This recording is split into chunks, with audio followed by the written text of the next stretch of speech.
보면 이 요나서는 하나님의 말씀이 요나 선지자에게 임하는 것으로 시작이 됩니다.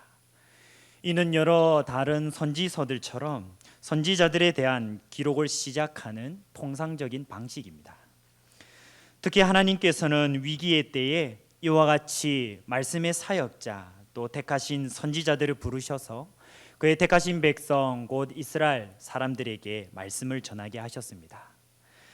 하지만 2절 말씀을 통해 우리가 또한 독자로서 또한 지금으로부터 몇천 년 전의 요나서의 독자들은 이전에 보았던 다른 선지서들과는 다름을 깨달았을 것입니다.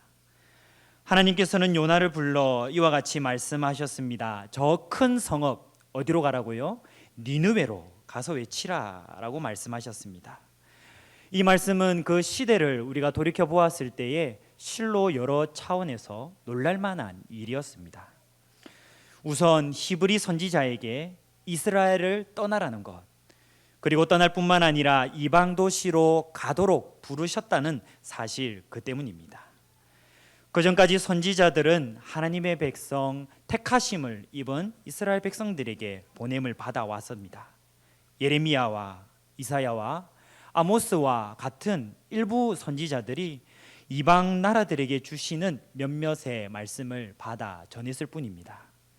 하지만 이 선지자들 그 어느 누구도 다른 나라로 직접 방문하여 찾아가지는 않았습니다. 즉 요나 선지자에게 주신 사명 곧 니느웨 곧 이방 나라로 가서 외치라 가서 전하라 라는 말씀은 전무후무한 전례 없던 일이었던 것입니다. 이스라엘의 하나님이 아수르 제국의 수도였던 니느웨에 임박한 파멸에 대하여 경고해 주기를 원하셨습니다. 이러한 하나님의 뜻, 이러한 사실은 그들에게, 특별히 이스라엘 백성들에게 충격적으로 다가오기에 충분했습니다. 왜냐하면 아수르는 고대에서도 매우 잔인하고 폭력을 즐기기를 원하는 곳이었기 때문입니다. 아수르는 그들의 군사적인 승리의 결과를 여러 비석과 또한 기록물을 통해 남겨두었습니다. 전쟁터에는 시체들로 질비하였고 또한 각 도시들이 완전히 불타는 모습을 보고 흡족해하는 기록입니다. 특별히 아수르 왕 살마네셀의 3세는 적들에 대한 고문 그리고 사지를 절단하며 목 베는 장면을 커다란 돌기둥에 소름 끼칠 만큼 자세히 묘사해 놓기도 했다는 사실입니다. 이같이 고대 제국 아수르의 역사는 우리가 아는 그 어떤 역사보다도 유리낭자하고 끔찍한 것으로 가득했습니다. 도성이 파괴되는 과정에서 살아남은 이들은 여지없이 노예로 전락해버렸고 잔인하고 폭력적인 대우를 살아있는 동안 계속 받아야만 했습니다. 아수르 제국은 이와 같이 특별히 예후왕 통치 기간에 이스라엘에 막대한 조공을 요구하기 시작했습니다. 이것이 계속 이어져서 요나 선지자의 때에 이르러 그 생애 동안 계속해서 이스라엘을 위협하고 있었습니다. 주전 722년에 결국 아수르는 북왕국 이스라엘과 사마리아를 침공하여서 파괴해버리고 맙니다. 그런데 하나님께서는 요나로 하여금 바로 이 나라를 향해 가라고 말씀하시는 것입니다. 하나님께서는 요나에게 니느웨의 악에 대하여 그 도시를 향해 경고하여 외치라라고 명령하셨습니다. 만약 그들이 하나님의 심판을 면할 가능성이 아예 없었다면 하나님께서는 요나 선지자로 하여금 가서 외치라라고 말씀할 필요도 없었을 것입니다. 물론 요나 선지자는 이러한 하나님의 의중을 잘 알고 있었습니다. 그런데 문제는 요나 선지자의 마음에 이 하나님의 말씀을 들었을 때 갈등이 일어났다는 것이 문제였습니다. 과연 선하신 하나님께서 어떻게 아수르와 같은 포악한 민족에게 이와 같은 회개의 결말과 또한 일말의 가능성을 주실 수 있는 것일까 하는 의문이었습니다. 어떻게 하나님께서는 다른 제국을 파괴하고 뽑으며 특별히 유혈이 낭자하도록 포악을 입쌌는 자들에게 나를 보내실까 하는 그 일말의 의문을 떨쳐버릴 수 없었다는 것입니다. 오히려 이스라엘과 견주어서 생각해 보자면 하나님께서는 왜 자기의 선택하신 백성들의 원수를 도우려고 하시는 것일까라는 의문이었습니다. 하나님의 말씀을 받은 요나 선지자도 여느 다른 사람들과 더불어서 이 의문으로부터 자유로울 수 없었던 모양입니다. 요나 선지자는 그 당시 이스라엘 왕 여로보암 2세 시절에 사역했습니다. 당시의 국가의 영향력을 널리 확장시키는 일에 몰두하였던 여로보암 2세처럼 요나 선지자 자신 또한 상당히 애국적인 사람으로 비춰지고 있습니다. 그러므로 적어도 요나 선지자에게만큼은 자신이 받은 이 하나님의 사명은 실로 상식적이지 않은 것이었습니다. 심지어 하나님께로부터 말미암아 받은 이 사명은 그 누구도 이해하지 못할 계략처럼 비춰지기도 했습니다. 이스라엘 사람 중 만약 누군가가 하나님의 말씀과 같이 니느웨로 가서 그들의 죄악에 대하여 경고하십시다 라고 외쳤다면 어떤 일이 벌어졌겠습니까? 그 누구도 그 사람들에게 또한 응대하여 주지 않았거나 또는 심한 경우에는 처형당했을지도 모른다는 사실입니다. 과연 선하신 하나님께서 어떻게 이처럼 자기 백성 이스라엘의 이익을 배반하는 일을 그에게 요구하셨겠습니까? 이같이 헤아리지 못할 하나님의 부르심, 곧 일어나 니느웨로 가서 외치라 라는 말씀을 들은 요나 선지자는 곧장 실천에 옮겼습니다. 일어나서 갔다는 것입니다. 일어나서 가기는 갔는데 대신 정반대의 방향으로 발걸음을 옮기는 모습을 우리가 보게 됩니다. 니느웨의 정반대인 바로 다시스를 향해서 말입니다. 우리 앞에 화면을 잠깐 살펴보시겠습니다. 지도를 통해 우리가 보자면 이 지도에 나타난 지중해 연안이 있습니다. 성경대학에서 많이 보셨을 줄 믿습니다. 지중해 동쪽 아래쯤에는 이스라엘이 지도 중앙에 위치해 있습니다. 이스라엘 중앙에 위치해 있음이 보이십니까? 그런데 중앙에 위치해 있는 이 이스라엘로부터 오른쪽 방향으로 위에 보시면 아수르의 수도 니느웨가 나타나 있습니다. 요나 선지자는 육로로 얼마든지 니느웨의 수도로 이렇게 갈 수 있었습니다. 하지만 요나 선지자는 그곳으로 발걸음을 돌리지 않았습니다. 대신에 지중해 연안 가운데 가장 서쪽에, 가장 반대쪽에 저 멀리 다시스로 가는 배에 몸을 실었던 것입니다. 네, 지도로 보시는 바와 같이 정반대 방향, 곧 하나님의 말씀을 거슬러 그거 행동하고 있다는 것을 우리가 잘 보게 됩니다. 육로로 가라는 사명을 받고도 바다로 가고 말았습니다. 동쪽 큰 도시를 가라는 보내심을 받고도 저 세상 서쪽으로 가는 배에 몸을 싣고만 요나 선지자의 모습을 우리가 보고 있는 것입니다. 그는 왜 이러한 행동을 했겠습니까? 그가 하나님의 말씀과는 전방대 방향으로 서쪽으로 가는 배에 몸을 실었던 이유는 과연 무엇이겠습니까? 우리는 니느웨를 향해 이미 이루어지고 그들의 회개를 받아주신 하나님의 일을 보고 불병을 터뜨린 그의 독백을 잘 알고 있습니다. 바로 요나서 4장 1절과 2절의 말씀인데요, 제가 한번 읽어 드리겠습니다. 요나가 매우 싫어하고 성내며 여호와께 기도하여 이르되 여호와여, 내가 고국에 있을 때에 이러하겠다고 말씀하지 아니하였나이까? 그러므로 내가 빨리 다시스로 도망하였사오니 주께서는 은혜로우시며 자비로우시며 노하기를 더디하시며 인애가 크시사 뜻을 돌이켜 재앙을 내리지 아니하시는 하나님이신 줄 내가 알았음이니이다 라고 그가 불병을 터뜨리고 있습니다. 요나의 눈에는 하나님이 일한 사명이 전혀 타당해 보이지 않았던 것입니다. 오히려 선지자 나훔은 여러 해 전에 하나님께서 니느웨의 그 악으로 말미암아 그들을 멸망시키겠다고 예언했었습니다. 요나를 비롯한 적지 않은 이스라엘 사람들은 나훔의 그 예언이 하나님의 뜻이 합당하다고 여겼을 것입니다. 이스라엘은 하나님이 택하시고 사랑하신 백성이라고 스스로 그들이 믿고 있었기 때문이고, 또한 하나님께서 자신들을 통해 세상에 그분의 뜻을 이루도록 계시고 있다고 생각했기 때문입니다. 그리고 정반대로 니느웨는 하나님을 거역한 악한 공동체요 제국이기 때문에 하나님께서 그 나라를 멸망시키시는 일은 지극히 옳은 일이라고 여기었었습니다. 만약 요나 선지자가 받은 사명이 성공한다면 하나님께서는 이스라엘에게 주신 나훔의 예언의 약속이 어그러질 것이라고 보았습니다. 나움 선지자가 거짓 선지자가 될 수밖에 없는 처지이니 요나 선지자는 스스로가 받은 임무를 어떻게 정당화될 수 있다고 여길 수 있었겠습니까? 그래서 요나 선지자는 자신의 임무를 도저히 이해할 수 없었습니다. 물론 자신에게 그러한 일을 맡기신 분은 도저히 더욱더 이해할 수 없었던 것입니다. 왜냐하면 자신의 판단으로는 하나님의 말씀 속에서 스스로가 돌이켜 보았을 때 합당한 근거를 찾을 수 없었기 때문입니다. 요나 선지자는 스스로 결론 내렸습니다. 바로 하나님의 말씀에 그런 근거는 합당하게 존재하지 않는다는 위험한 판단을 스스로 내린 것입니다. 그런 하나님의 선하심과 하나님의 지혜와 자신을 향한 하나님의 정의로우신 뜻을 의심해 버리고 마는 결론에 스스로 도출된 것입니다. 결국 요나는 어떠했습니까? 하나님을 피해 달아났습니다.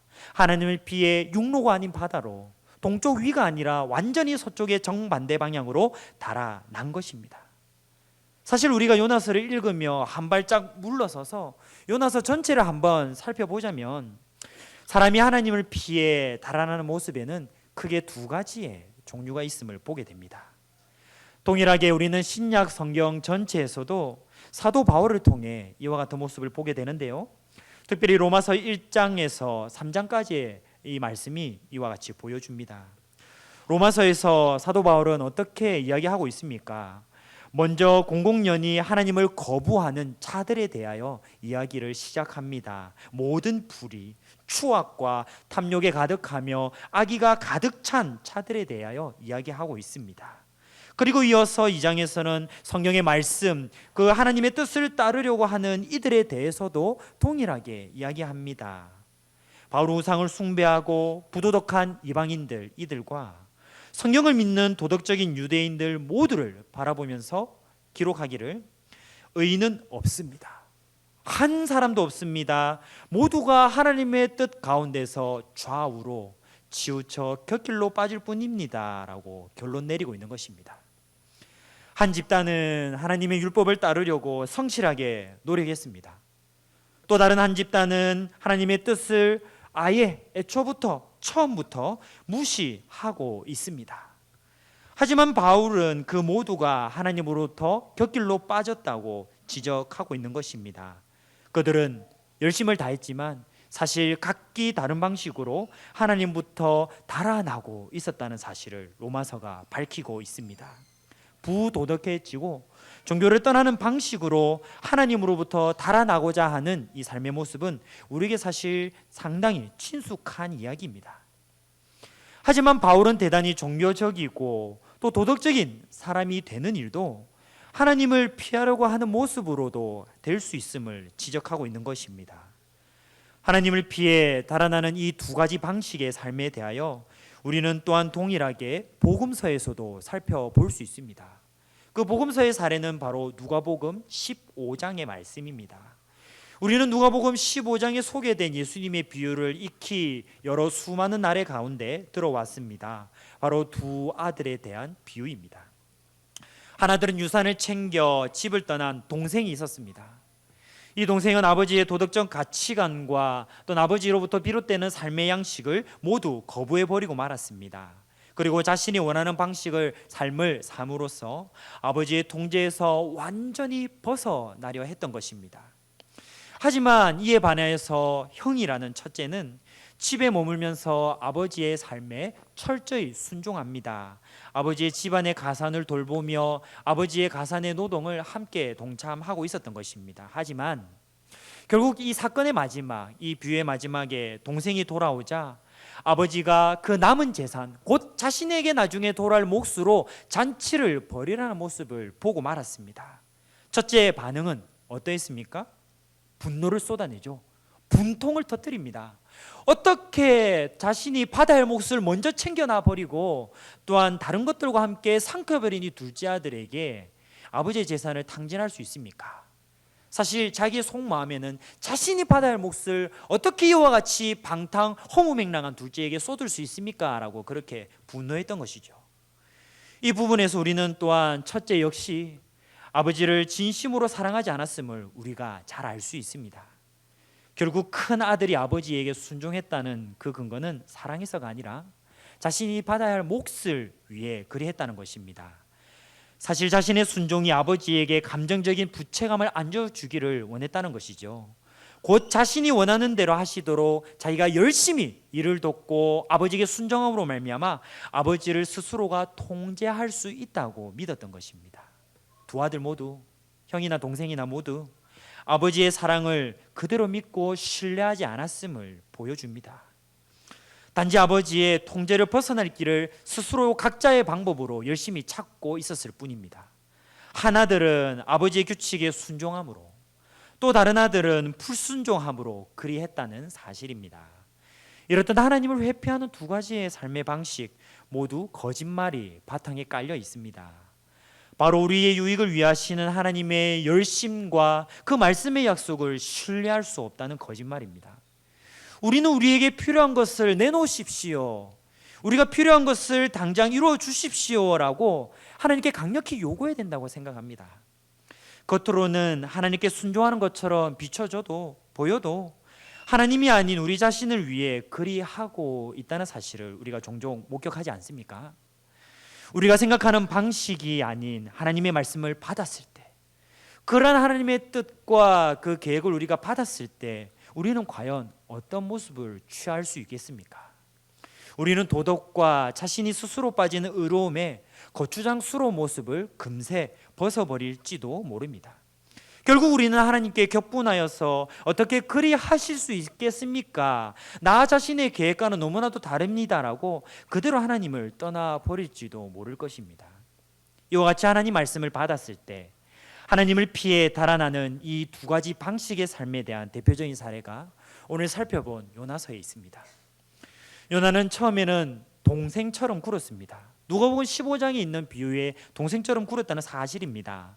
그리고 나서 이후에는 하나님께서 주신 말씀을 전파하기 시작했을 때 누가복음 16장 비유에 있는 형처럼 행동하고 맙니다. 요나서의 첫 두 장에서 그는 하나님께 불순종하며 동생과 같이 그분을 피해 달아났습니다. 하지만 결국 회개하고 돌아와 하나님의 은혜를 구합니다. 마치 집을 떠났다가 회개하고 돌아온 동생의 모습과 일반임을 우리가 발견하게 되는 것이죠. 하지만 요나 선지자는 마지막 또 두 장에서 니느웨로 가서 말씀을 전하라는 하나님의 말씀에 어찌해서 순종합니다. 우여곡절을 난 이후에 어떻게 해서든 순종했다는 이야기입니다. 하지만 그 순간에도 요나 선지자는 하나님의 말씀에 순종함으로 자신이 스스로 상황을 통제하려고 했습니다. 멸칠길을 돌아야만 한 바퀴를 돌 수 있었던 니느웨 성에, 아수르의 수도에 요나 선지자가 말씀을 전파한 실제적인 날수는 며칠이었습니까? 하루였습니다. 그 순간에도 요나는 하나님의 말씀을 순종하는 그 순간에도 스스로 상황을 통제하려고 했던 부족한 연약한 사람의 모습을 그대로 폭로해 줍니다. 그래서 하나님께서 니느웨 사람들의 회개를 결국 받아주셨을 때 하나님께 발끈하며 독선적인 분노를 터뜨려 버렸습니다. 마치 누가복음 15장의 형처럼 그리하고 말았다는 사실입니다. 사실 요나서는 하나님께서 때로는 요나의 손을 잡고 끌고 가십니다. 때로는 이와 같이 멱살을 잡아 끌면서 온갖 우여곡절 겪은 것들을 보여주시는 이야기인 것입니다. 오늘 말씀에서 시작된 것처럼 요나는 끊임없이 하나님으로부터 달아나고 또 달아나려 합니다. 형처럼, 동생처럼 그렇게 열심히 다양한 전략과 열심을 다해 하나님으로부터 자신을 또한 달아나려 한 것입니다. 하지만 요나가 아무리 다양한 전략과 열심을 구사하려 한다 해도 항상 하나님께서 그에 앞서서 한 걸음 행동하신다는 사실 또한 우리에게 보여주고 있습니다. 하나님 역시 다양한 전략을 구사하시며 그분의 자비를 이해하지 못하며 받을 자격이 없는 요나와 또한 우리에게 새로운 방식으로 끊임없이 베푸신다는 사실입니다. 하나님 말씀을 받았을 때 우리의 기대와 우리의 소망과 우리가 날마다 간구하여 부르짖는 그 기도의 제목과 상반된 것을 받았을 때 요나는 말씀으로 자신을 비추려 돌아보지 않으려 애썼습니다. 오히려 자신을 말씀에 비추어서 하나님의 말씀이 자신의 오름을 뒷받침해 주기를 기대했던 것입니다. 그래서 자신이 옳지 않음을 하나님의 말씀이 말씀하고 있을 때 오히려 자신은 거기로부터 달아나려 했습니다. 누가복음 15장 비유에서의 둘째 아들처럼 자신의 마음에 들지 않는 하나님의 통제로부터 벗어나려 했던 것이죠. 하지만 이내 그것은 곧 소용없는 일이었다는 것을, 하나님과 그분의 말씀으로부터 도망칠 수 없다는 사실을 깨달아 버립니다. 늘 앞서 가셔서 순종의 길로 몰아가시는 그분의 열심을 온몸으로 경험하고 말았다는 사실입니다. 하지만 하나님과 비교할 수 없이 연약하기만 한 사람이어서 그 또한 첫째 아들과 같은 모습으로 부족하게 순종하고 맙니다. 그런 가운데서도 하나님의 열심은 여전히 실패가 없음을 보여주십니다. 곧 그는 누가복음 15장 비유에서의 첫째 아들처럼 분통을 터뜨리는 결말의 모습을 보여줍니다. 자신의 속내를 굳이 드러내고 싶을 만큼 하나님께서 자신의 선하신 뜻을 이루어 가시는 현장을 목격하고 만 것입니다. 요나 선지자에게는 상당히 지켜보기 힘든 현장이었을 것입니다. 이를 통해 우리는 선하신 하나님을 또한 경험합니다. 사실 문제와 변수는 하나님의 편에 있는 것이 아니라 여전히 우리 사람의 편에 있다는 사실을 믿으시기 바랍니다. 하나님의 말씀을 받았을 때 온전히 순종하는 모습이 우리에게 필요합니다. 자신의 경험이나 자신의 기준, 가치관, 또한 동시대 사람들의 일반적인 상식이 말씀을 앞서지 않는 모습인 것입니다. 천지를 만드시고 세상 역사를 주관해 가시는 하나님께서 온전히 우리의 아버지 되어주심을 우리가 주저하지 않아야 됩니다. 그래서 우리가 또한 다 구하지 않더라도, 우리가 또한 우리의 기대에 맞지 않는 말씀을 하신다 할지라도 그것이 마침내 합력하여서 우리에게 가장 좋은 것이요 가장 지혜로우신 것임을 우리가 믿어야 할 줄 알아야 된다는 것입니다. 그래서 하나님의 말씀에 우리가 받았을 때 우리의 삶을 진정으로 던질 줄 아는 결단이 필요합니다.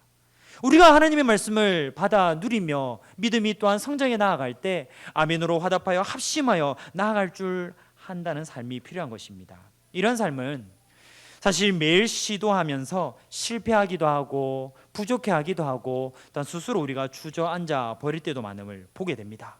하지만 그럼에도 불구하고 실패했을 때는 다시 또한 승리로 이끄시는 하나님을 붙들어야겠고, 또한 주저앉아 버렸을 때는 다시 일어서도록 함께 동행하시사 어깨동무로 이끄시는 하나님을 우리가 붙들어야 할 줄로 믿습니다. 중요한 것은 어제보다는 오늘이, 오늘보다는 내일 더 예수 그리스도의 장성한 충만한 분량으로 이끄시며 하나님 아버지를 닮아가는 그분의 합당한 자녀로 함께 계신다는 사실을 우리가 말씀과 기도 가운데 믿음을 바라보게 된다는 사실입니다. 바로 영적인 근육의 성장을 이루는 일입니다.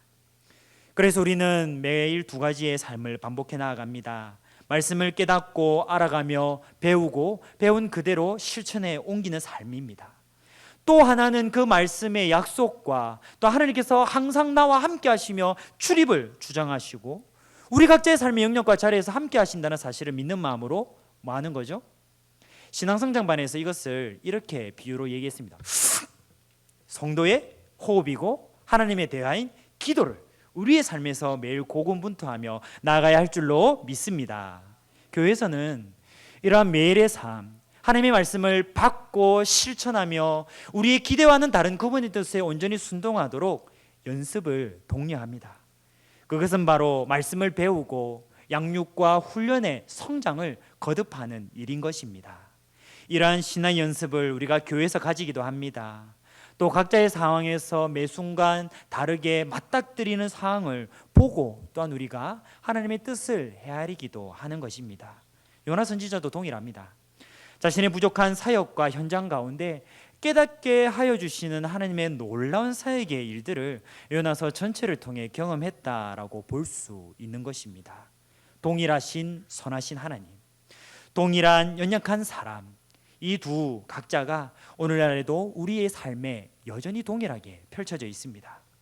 매일 우리 각자의 삶의 영역과 자리마다 우리는 각자의 요나서를 지금 이 순간도 써내려 가고 있는 것입니다. 우리 각자의 요나서의 마지막 결말은 언제 맞춰질까요? 예수 그리스도께서 우리에게 허락해 주신 삶의 마지막 한순간, 이 삶에서 우리가 마지막 호흡을 내뱉는 그 순간이 우리 요나서의 마지막 아름다운 결말이 될 줄로 믿습니다. 우리 각자 요나서에 신실하게 도우시고 인도하시는 하나님을 의지하시기를 바랍니다. 하나님의 말씀을 받았을 때 그 말씀에 아멘으로 화답하여 부드러운 마음에 말씀을 심겨주실 하나님을 의지하는 마음으로 나아가기를 바랍니다. 그래서 우리가 부드러운 마음 가운데 하나님의 말씀을 있는 그대로 받을 때 우리의 삶의 30배, 60배, 100배의 결실을 이루어 가시는 하나님을 바라보시고 특별히 우리 공동체, 우리 하늘샘 교회 공동체를 지금까지 이끌어 주신 하나님의 사역이 앞으로도 동일하게 이루어질 것을 믿고 나아가시는 우리 모두가 되시기를 간절히 소망합니다. 이 시간 들은 말씀을 가지고